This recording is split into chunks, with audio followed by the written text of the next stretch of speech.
Welcome, listeners, to another episode of Listen, Learn, and Love, hosted by Richard Ostler. Today's podcast is a little bit different in a good way.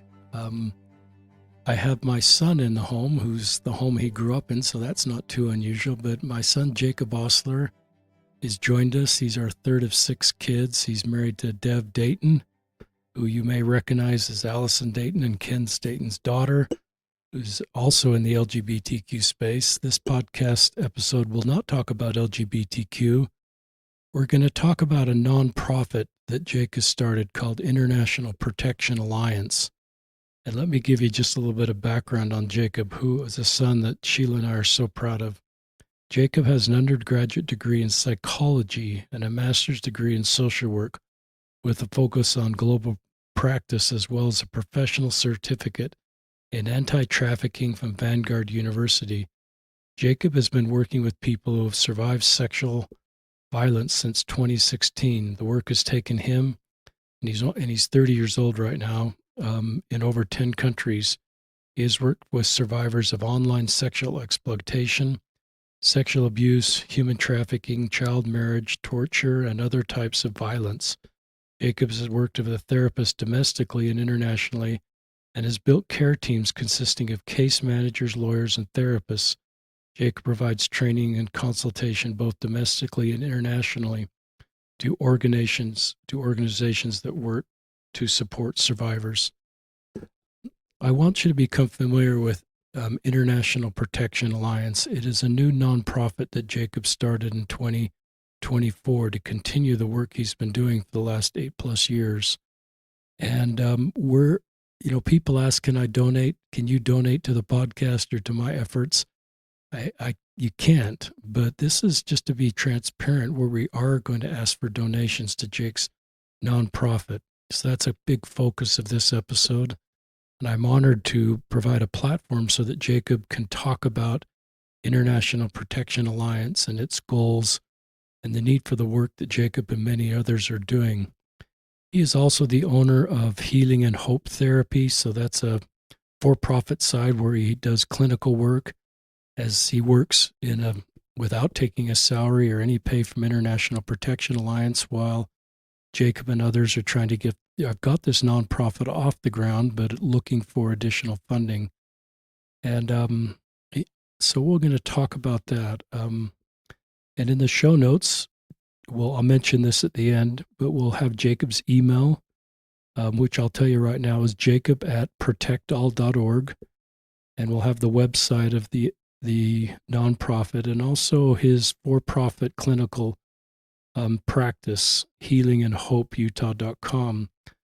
I'm going to turn over to Jake in a second. He's going to talk a little bit about why he got into this, and then why he's decided to start a nonprofit, and why he's looking for donations to make this sustainable so that this nonprofit can bless the lives of others.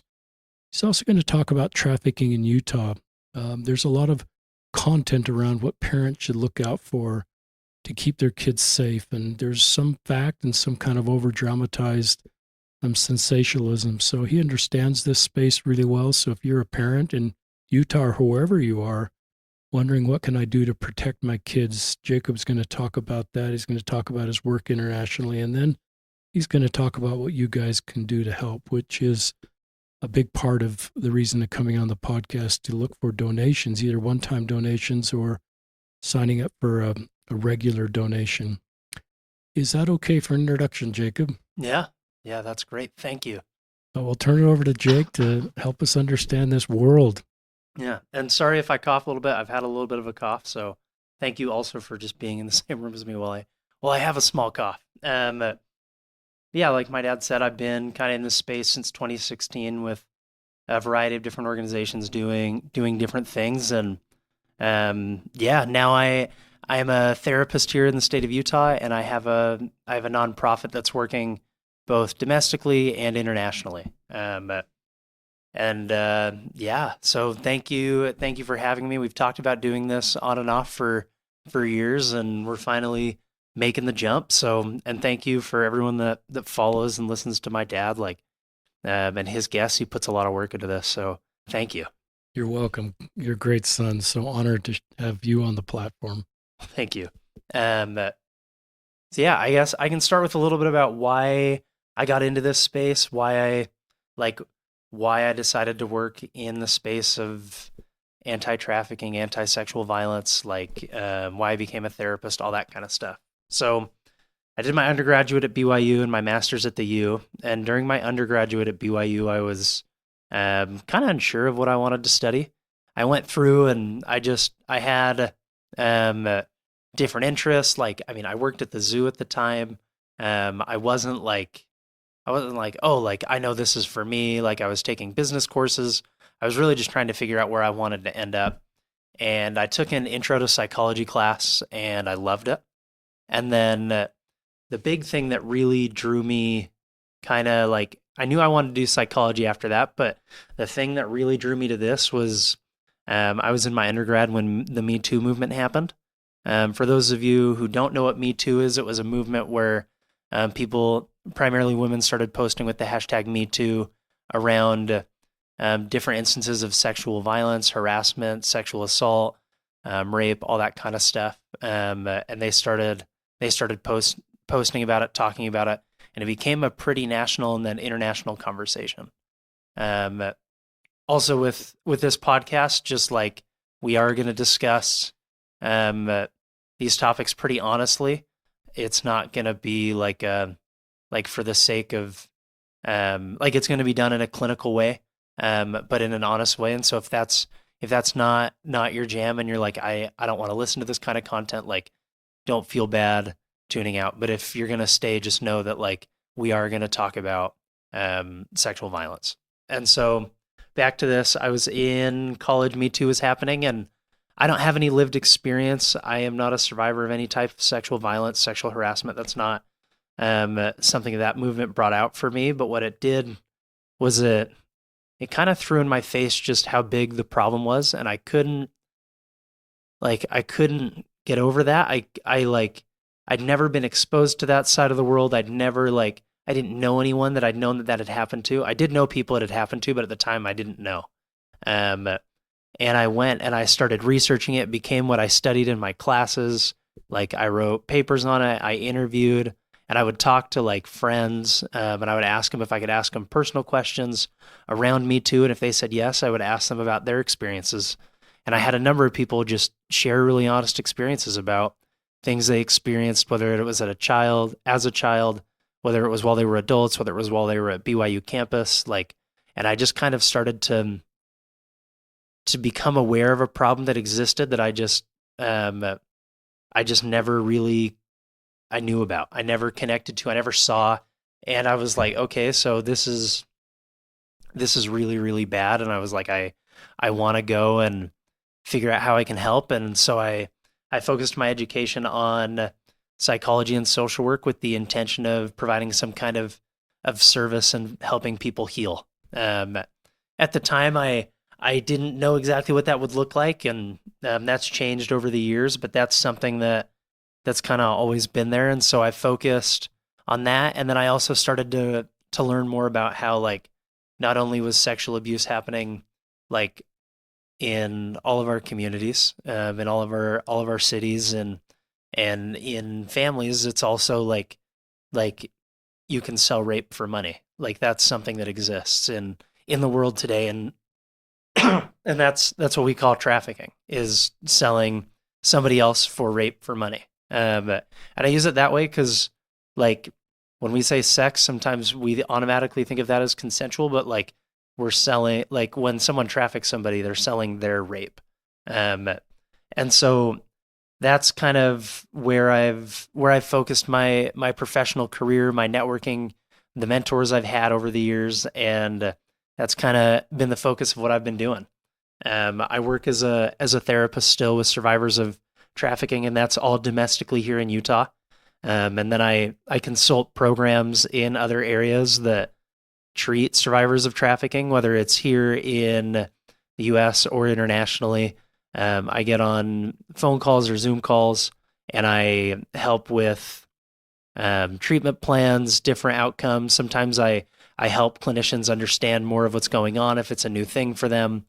because like we as clinicians and as therapists, right? Like we don't know everything. And if you're trained on specific issues, you don't necessarily know how to do other things. I look at it like one of my things I talk about with therapy is people look at therapists often and they'll be like, "Oh, like I just need a therapist."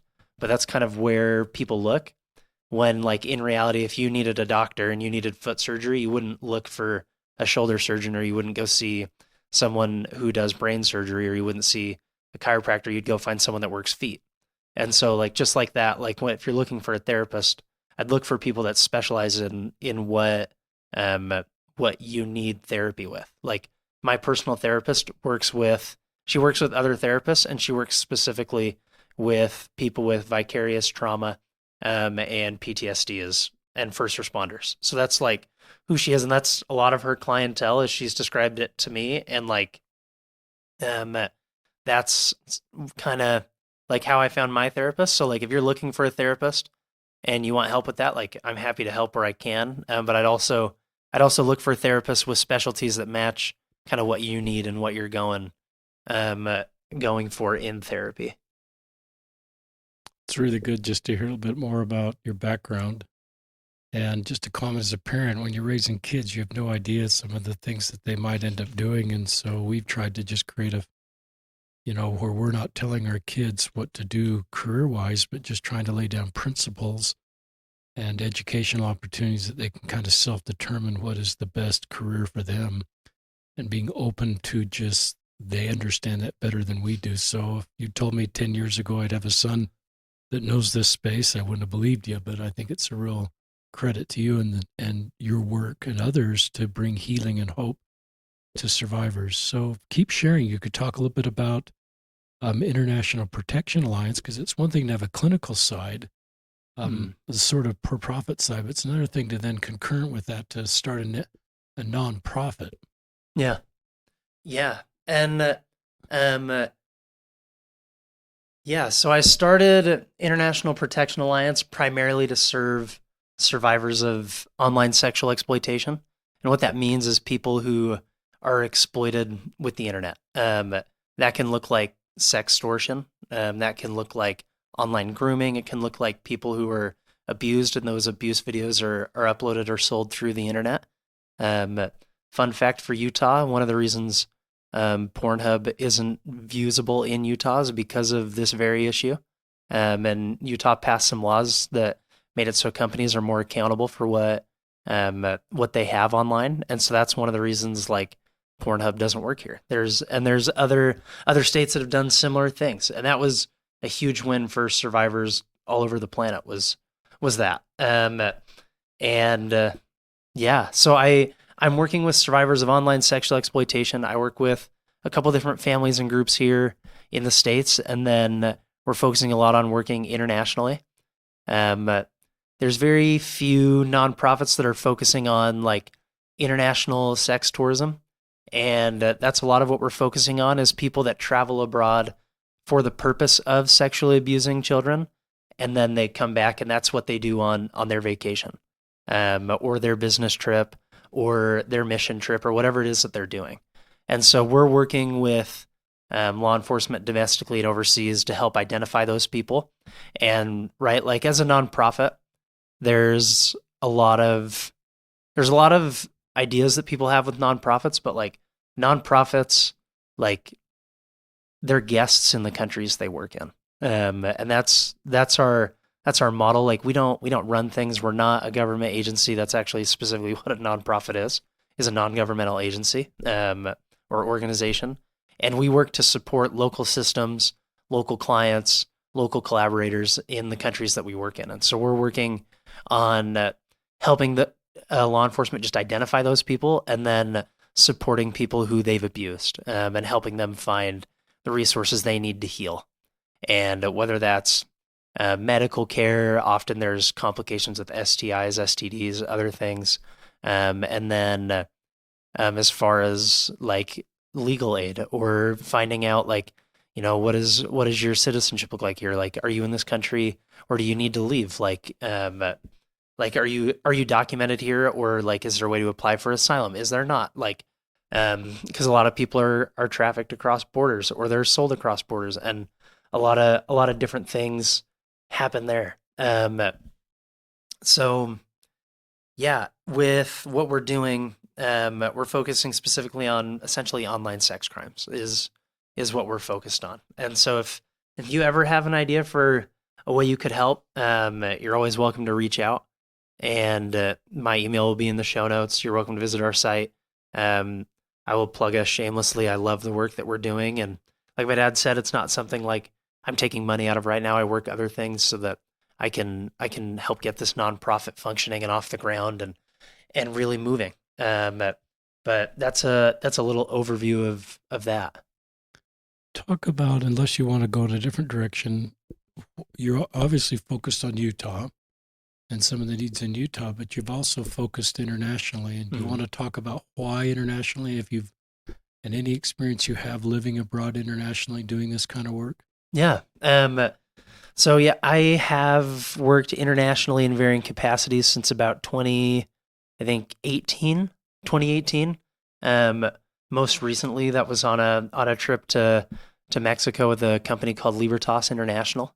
I went to Tijuana with them to visit a family, and that was really incredible. I used to live abroad. I lived in Asia for a while, and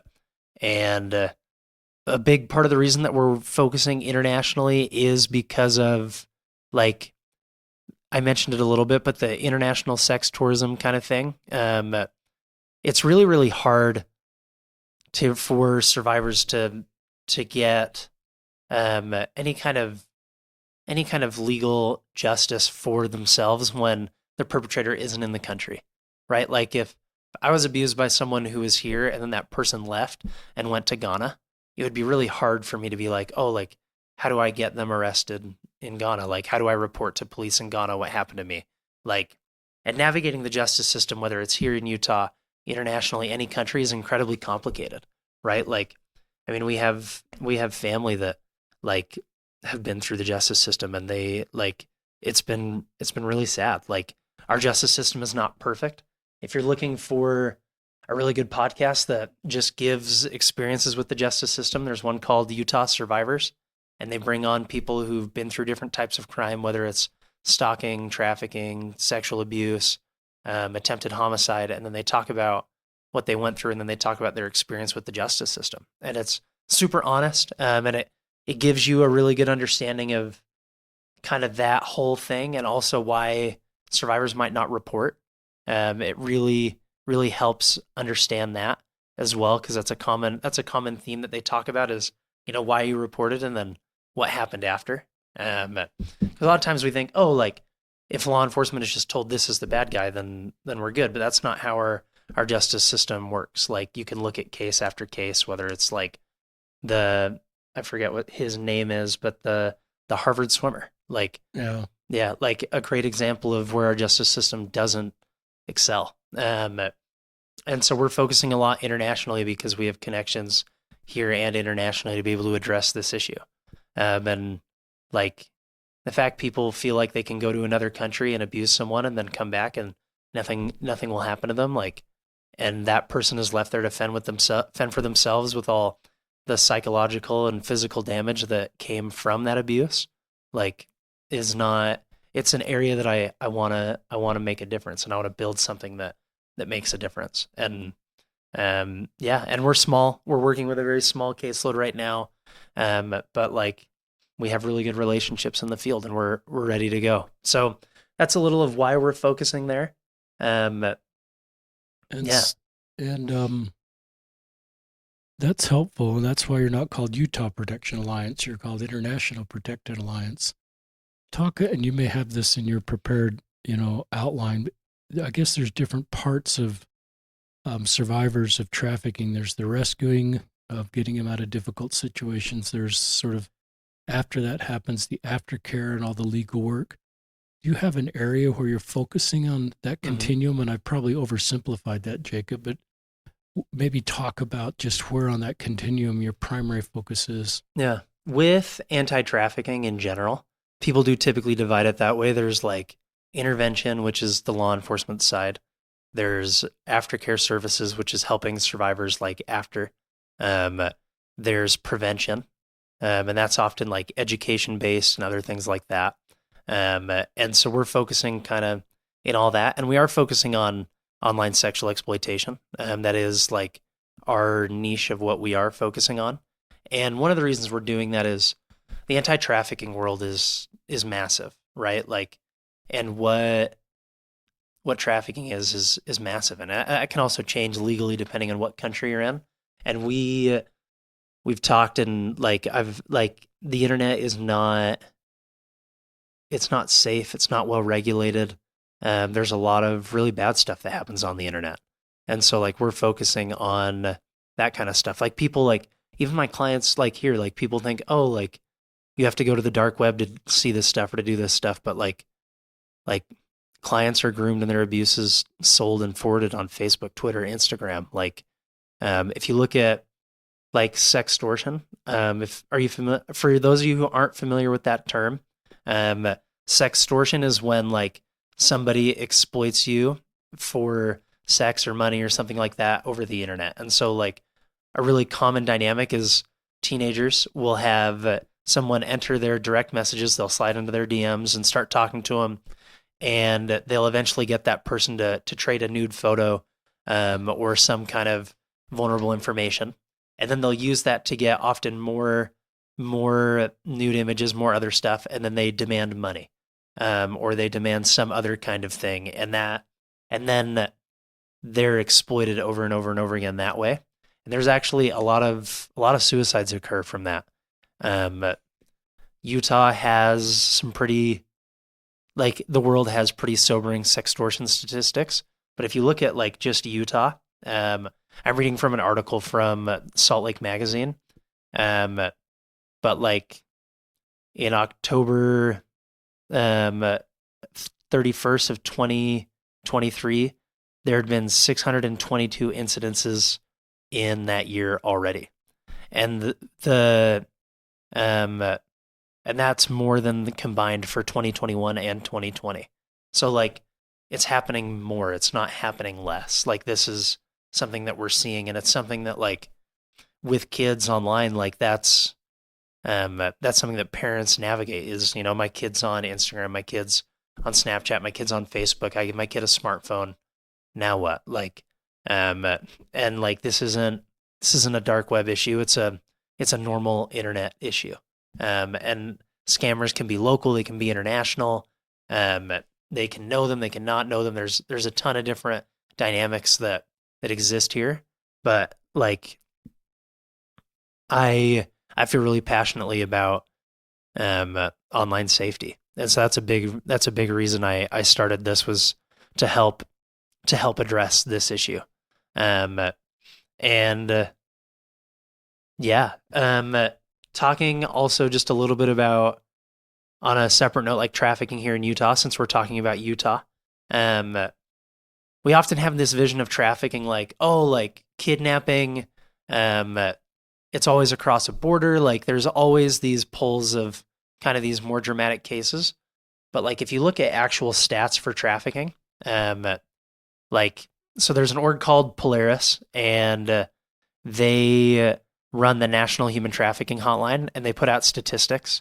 I'm reading from their 2019 stats, but for sex trafficking, the number one way like recruiters met and solicited and groomed victims of trafficking in 2019 was by becoming their intimate partner or like a marriage proposal. And then this number two way was familial, meaning it was a family member. And that's for sex trafficking. It's not for labor trafficking.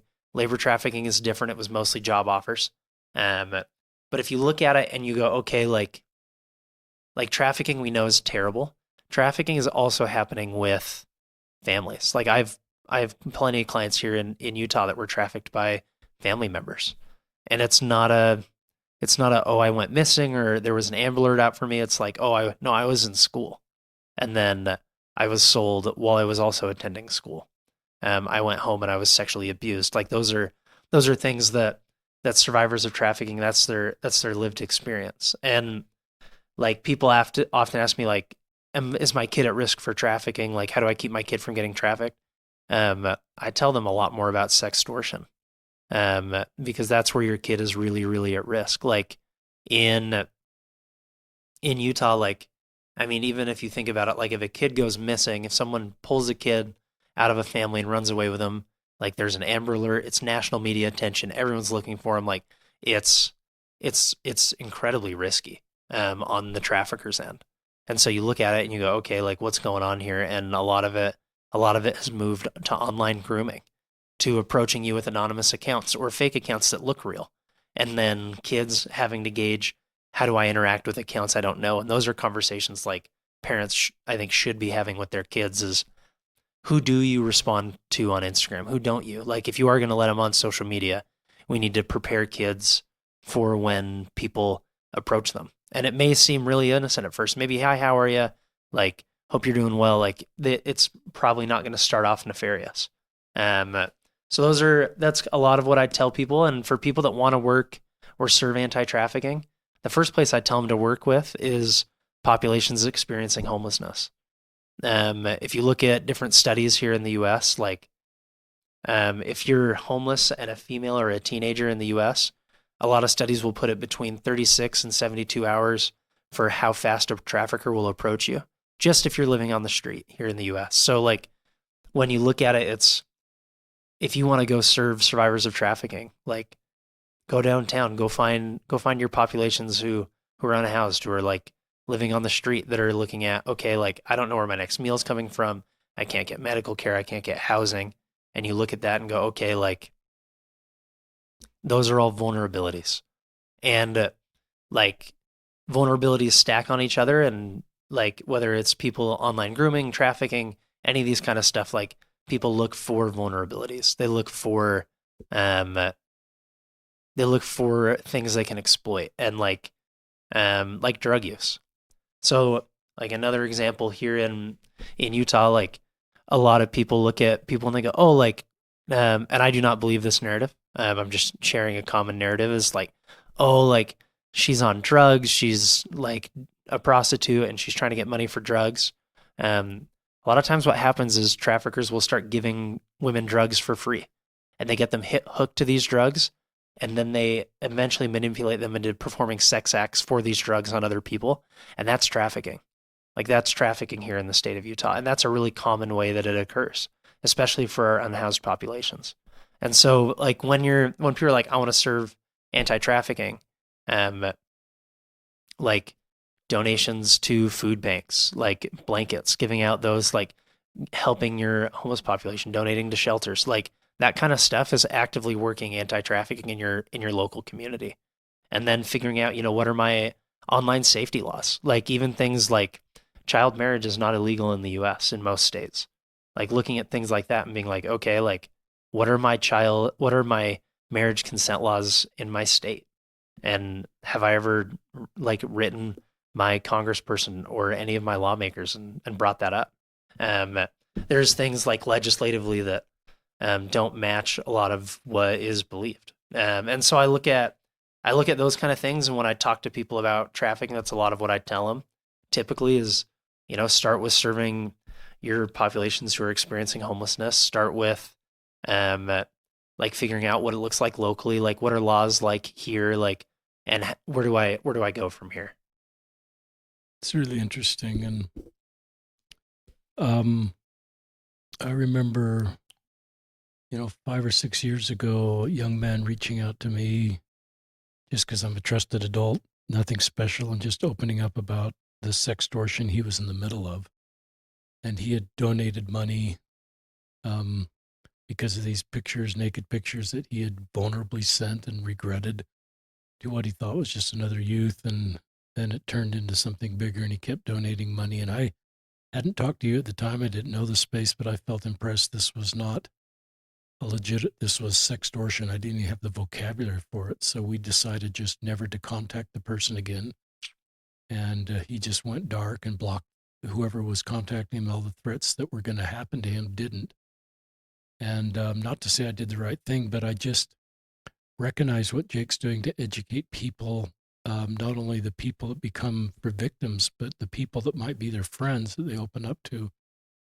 The other thing I've always thought is if I could go back and be a parent of younger kids, I'd explain sextortion to them. I'd explain that, it's not good to send, pictures or express vulnerable information to people online. But if you do this and you get into the trap of extortion, you've got to tell us as parents, and this is how we respond. Because you're going to feel so much shame and regret, and you're going to be financially manipulated here or trafficked. And sort of like telling our kids in advance, if you get in this situation, this is how I respond. And we want to help you get out of this situation and be a safe place for you, which is a conversation I never thought of having with a kid until I've understood better this space. So the work you're doing from education, talk a little bit about, unless you want to go a different direction, I think our listeners are understanding you have a real love of helping people in Utah and a real love of helping people international. Is there one focus? Are you mostly focused on Utah needs or mostly focused on international? And this is kind of potential donors that are trying to figure out, I want to donate to an international thing that's helping in a certain way in a certain area, or I want to donate to a Utah thing. And a lot of you listeners don't live in Utah, so it's probably good you're talking about both of those. Yeah. So my therapy work is Utah, right? Like license wise, I can't practice outside of Utah. And I'm aware of that. That's just the way therapy licenses work right now. That could change down the line and I could be able to practice virtually. That is actually legislatively being worked on, but legislation's slow. So we'll see. We'll see when that occurs. The nonprofit's mostly focused international.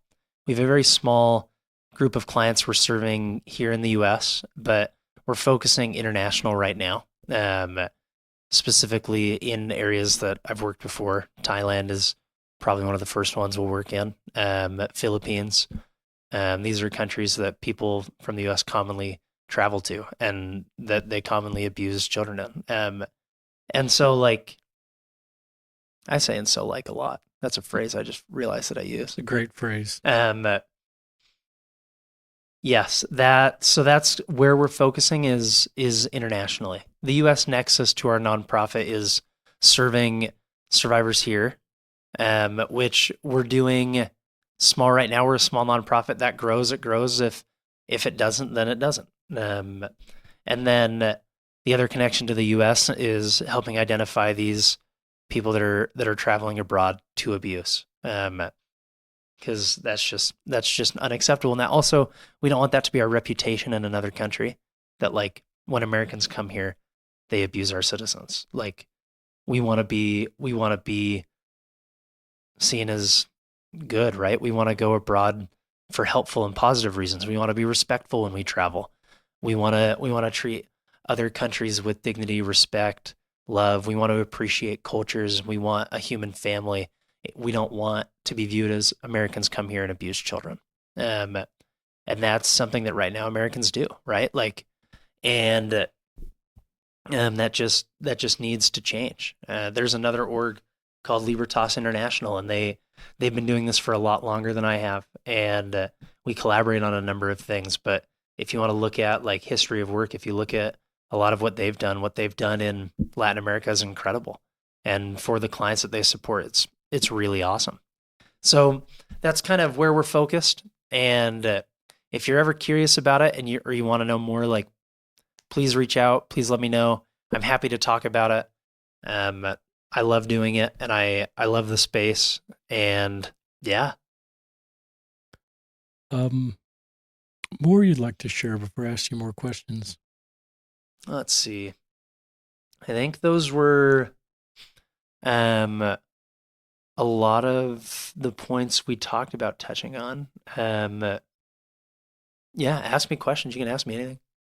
So I think you kind of got the lay of the land here, listeners. Jake's got a clinical for-profit business, healingandhopeutah.com, where he does clinical work just like a traditional therapist. He's got the training, master's degree to do that, and that is providing him some income. But his bigger goal and hopefully in 5, 10, 15 years from now, he comes back on the podcast, is this nonprofit, International Protection Alliance, for these really big needs, worldwide needs that Jacob's been involved with for a long time. He's lived in multiple countries.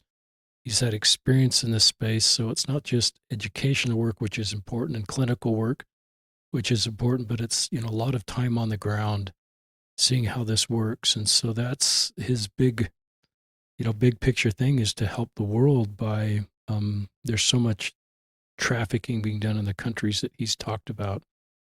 And so just from a real personal perspective, no one in our family has ever started a nonprofit. My family, my cousins, at least from scratch, and he's got some other people involved. But Jacob, when he does something, he doesn't just like in a year move to something different, or if I went back 3 years, he was completely doing all these different things and then quickly moves on. I just really believe in what he's doing, and look at the future of this nonprofit as something that I hope and really believe that will continue to grow. My wife and I deeply believe in him. I've noticed Jake, not only has the clinical skills to do the things, but he also has the organizational skills, the people skills. And the thing I've seen in the last 6 months is his willingness to just, go to these different places where people could potentially donate. And because he believes so much in International Protection Alliance, and I didn't know I would really see him in all these different spaces doing that kind of hard work of asking people to donate to a nonprofit and helping that be successful.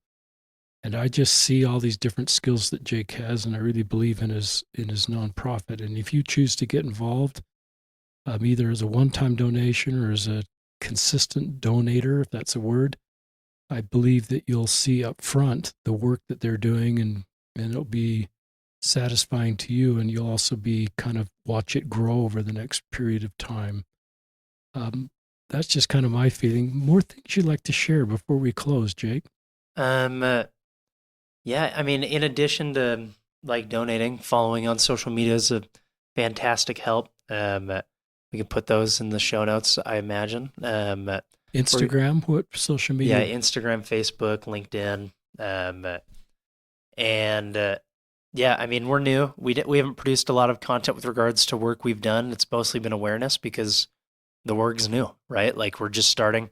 But yeah, and then if you have other ways you wanna help, we had people donate tickets. We've had other people donate other things, and like some in-kind donations. So if you're ever like, hey, I have another way I want to help, please reach out. If there's a place we can use it, great. And if not, I can probably help find somewhere else that can. But yeah, I think that's about it on my end. I would say one thing I also do therapeutically is I work with parents whose kids have been sexually abused, whether that's any kind of sexual abuse or online sexual exploitation, that kind of stuff.